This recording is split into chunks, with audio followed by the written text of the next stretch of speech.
yatamwe rimwe gusa tugaruka mu rugo, abari bazimiye turatarurwa. Amaraso yakomeye akiza Adamu, umuntu arababarirwa.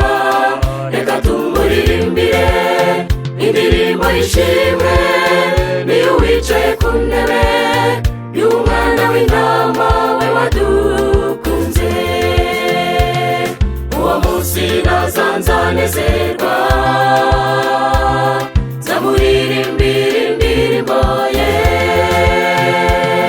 Ababuze umunezero w'isi nimuze twinjire mu ibendera rya Yesu, niho tuzagirira amahoro, niho hari uburuhukiro. Ibyo waburiye muri iyi si, mu ijuru tuhagera byose uzabihabwa.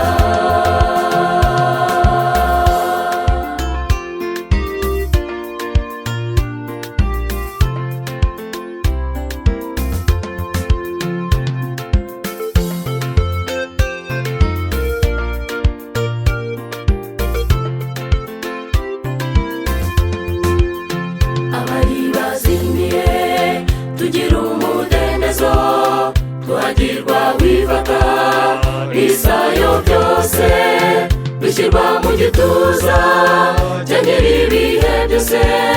Uwo waducunguye yaradukunze, tubyine twishime kuko twageze imuhira. Ibibabaza umutima byose twabisezeye, dufite ubuhungiro muri we turabufite. Uwo mwami w'abami nahimbazwe, uwo munsi nazanezerwa, nzamuririmbira indirimbo ye.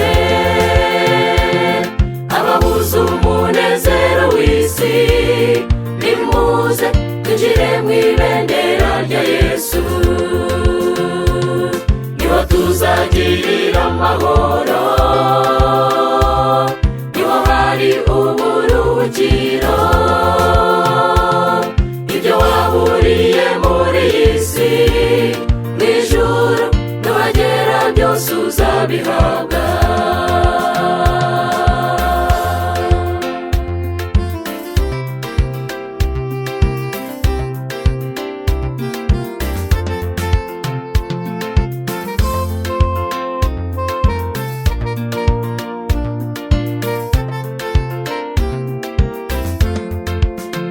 Igihe cye kirageze, agiye kugaruka, ngaho yitegure, azaza mu cyubahiro no kwera bitavuga.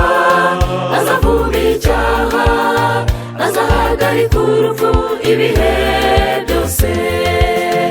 Ibibazo ufite bigiye kurangira, amarira wariraga azayahanagura. Imitwaro iremereye azayikuvanaho, ugira uburuhukiro mu mutima. Uwo munsi nazanezerwa, nzamuririmbira indirimbo ye. Ababuze umunezero w'isi nimuze twinjire mu ibendera rya Yesu, niho tuzagirira amahoro, niho hari uburuhukiro. Ibyo waburiye muri iyi si, mu ijuru tuhagera byose uzabihabwa. Uwo munsi nazanezerwa, nzamuririmbira indirimbo ye. Ababuze umunezero w'isi